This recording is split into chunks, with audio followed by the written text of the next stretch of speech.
Well, we are 1 week away from elections, and as of right now, the markets are pretty choppy. I said at the beginning of the stream and halfway through, but I really want this next week as we go into elections and FOMC next week, and I believe it's NFP this week as well, just to be risk off. Really looking for cheap trades and executing into a break-even state as fast as I can, just to keep my money and not do anything that's too risky while the market's pretty wicky and chopping around. I believe I did that today, so we're gonna go and recap the trades that I took. Please sit back and enjoy. This was done on my 20, 50K Apex funded accounts. You can use code TBM right now for 80% off. It's also 1 day to pass and $85 lifetime activation fees. Let's dive into today's stream recap. Yo, good morning. How we doing? Welcome to the stream. Happy Tuesday. There wasn't a stream yesterday.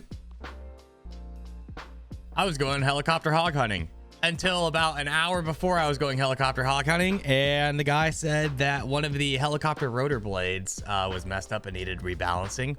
So the helicopter hog hunting trip was canceled. Big bummer. However, also a good thing that they realized that before I was in the air. So that's a positive. So the bucket list item remains a bucket list, everybody. It did not happen. It remains a bucket list, but all good.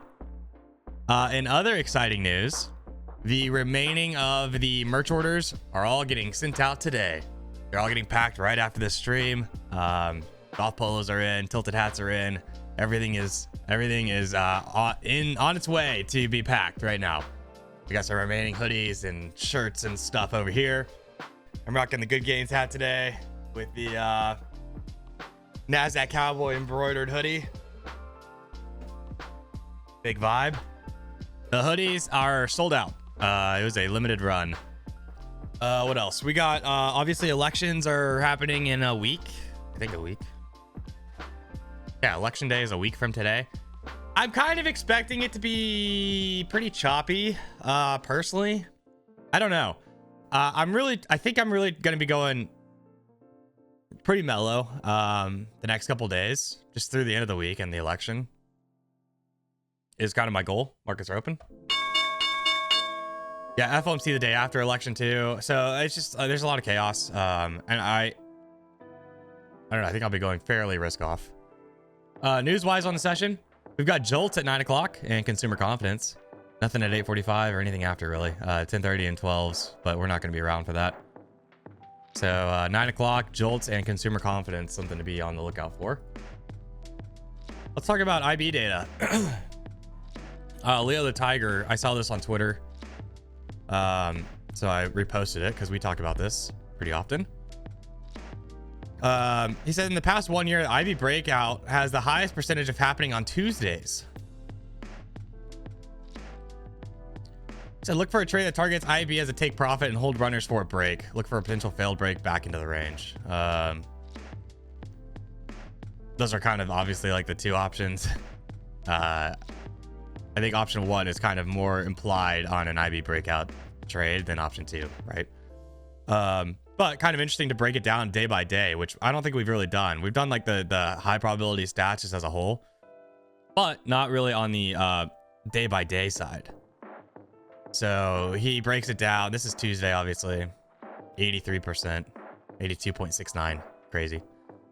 74% on Mondays, 65 on Wednesdays, 76 on Thursdays, 74 on Fridays. So kind of interesting looks, right? And again, it's not necessarily like actionable per se. It doesn't mean like, oh, it's Tuesday, gotta take it. But it does mean like, you know, it's something to have in the back of your head, right? Of, you know, if it's working, it might work a little better on a Tuesday. So all in all, some interesting data here that I thought I would repost, and you can dissect it a little bit more if you're interested in looking at it. So there you go. Whoa. Alrighty, so a little move off the open. What are we looking at here? We're looking at overnight lows, which are currently getting swept at 450. We had value area low at 520, which kind of got rejected off the open. Overnight highs up at 555. Value area high up at 585. So really, it's like if we can get back above 520s, we're watching for that 20 to 80 rotation up into 580. That's a really tight value area. Must have been a pretty tight day, huh? Yeah, tight day. But, you know, if we continue to hold underneath the overnight lows, We continue to hold underneath the overnight lows, looking for more downside pain, but we're right off the open. So I would not be shocked to see us kick back up into like the 480s, 490s, that volume up at like 495, 480s even. Wouldn't be shocked to see that happen. That being said, if we like get, you know, hot and heavy down into 420, interesting trade would be like a retest of 461 for an untested wick on a super heavy close. I'd like us to pop this little range. I think Delta looked good for it. It still does. I like the fact that we failed to run the low by a couple points. 3 points, failed to run the low. I'd like to see us kick back up into like middle of the range, 80s, 90s, yesterday's close, somewhere around there. Just slowly trying to do it. Almost VWAP as well. Fire's looking solid. I mean, overall, that's a good move. We got news in 15 minutes. It did what we expected off the lows with it barely not breaking the lows. Anytime you have a buy up like that off the lows, I think it's a good thing. And we're seeing that now. I mean, 60 points later, right? So just a little early in the session. I like to wait the first 15 minutes to let everything kind of shake out a little bit, let the weirdness play out. But that's a good trade, or a good, that was a good move, I should say. Chad, I did move my break-even offset. When I use my hotkey to move my stop break-even, it actually goes to 2 ticks in the money now. I forgot to tell you all that. I did change that break-even offset just so I can, if I move it break-even, it's not a true break-even. I don't want you to be confused if you see it. If I get into a trade, I move it break-even with the hotkey. You'll see it move 2 ticks up because of the offset that I have in there, and I don't want you to be confused. But that's really just so I can cover commissions and any sort of like slippage that happens, basically. And it's lit. It's lit. It's lit. It's lit. GG's. All right, 2 dad jokes. You ready? Got 2 dad jokes for you. October 28th, Monday. What is the easiest way to get a squirrel to like you? Act like a nut. October 29th, Tuesday, today. I had a dream that I weighed less than 1,000th of a gram. I was like, OMG. Oh my God. Dude, science jokes and math jokes are just, they're a little much for me. God. All the nerds in the chat are like, oh, that one was amazing. Knee slapper. I said at the beginning of the stream, and I'll say it again right now. I think it's important to probably say it several times as the week progresses. But as we get closer to election, I'm really trying to just kind of be a lot more patient and really not try and force stuff. Even if I feel like the conditions are super easy, I'm just really trying to go a little bit more risk off as we get closer to the elections. We have election next Tuesday here in the United States, and we have FOMC on Wednesday. On Tuesday, I might do an election stream. We kind of did that last time, and I'm kind of interested in doing it again, where we watch the markets and watch the electoral votes and all that come through. If there's interest in that, if people want to hang out and watch with me, I am open to doing that. Buyers are trying to kind of grind it, but I don't know if this is super strong or not. I mean, we just retested and we couldn't pop it yet.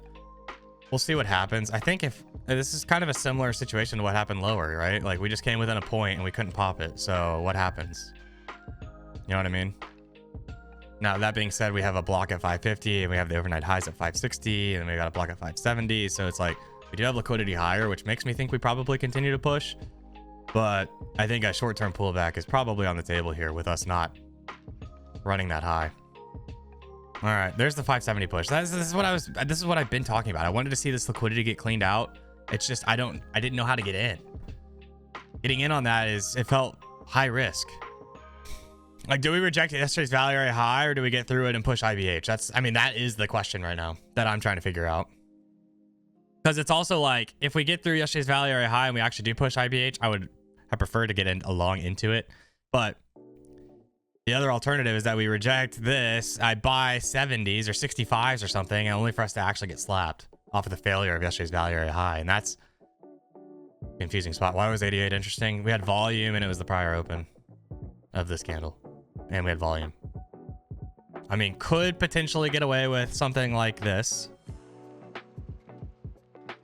It's a pretty tight trade. 5 points.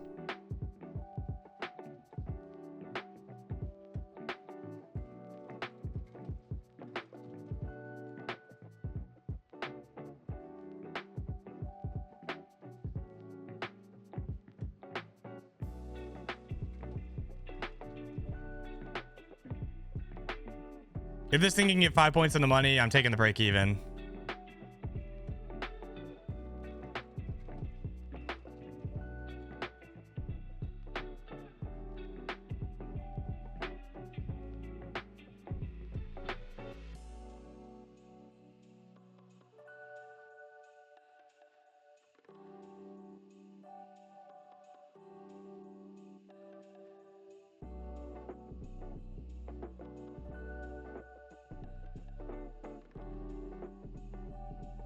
I'm gonna go ahead and move it break even. See how it moved up 2 ticks. It's a scratch trade in the worst case for me. In the best case, I get filled out and we push the top of the range. I let it do its wiggle around, let it kind of sweep it, and then at that point, it's risk off for me. So looks like I get stopped out, but we'll see.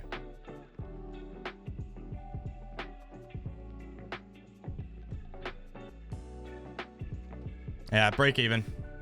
Up $5. Ooh. That's why I moved my stop. That's why I moved the offset to break even plus 2 ticks, is so that off of the sweep I'd still end up slightly green. Or not negative, super negative. It was a good shot, good try. I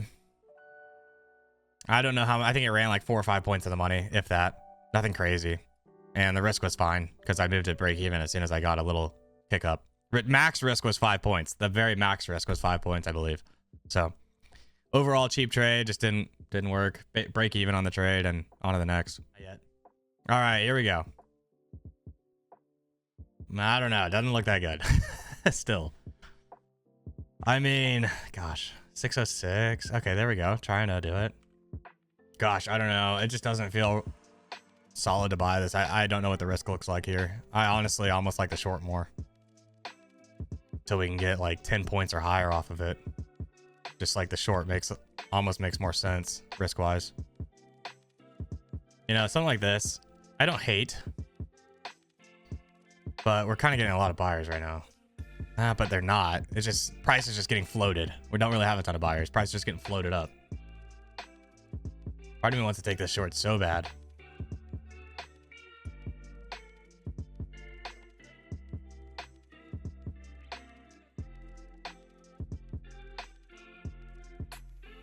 I'm going to try it. It's going to be a very tight trade. 3 points. So it'll either work or it doesn't.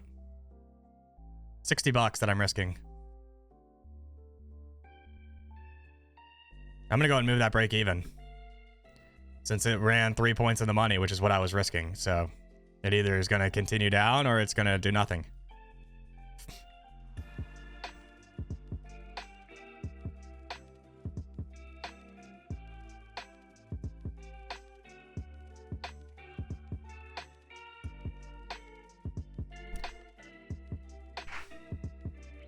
Stopped out. Break even again. I'm up $15. 2 scratch trades, chat. 2 scratch trades. That being said, I've been very patient trying to find things.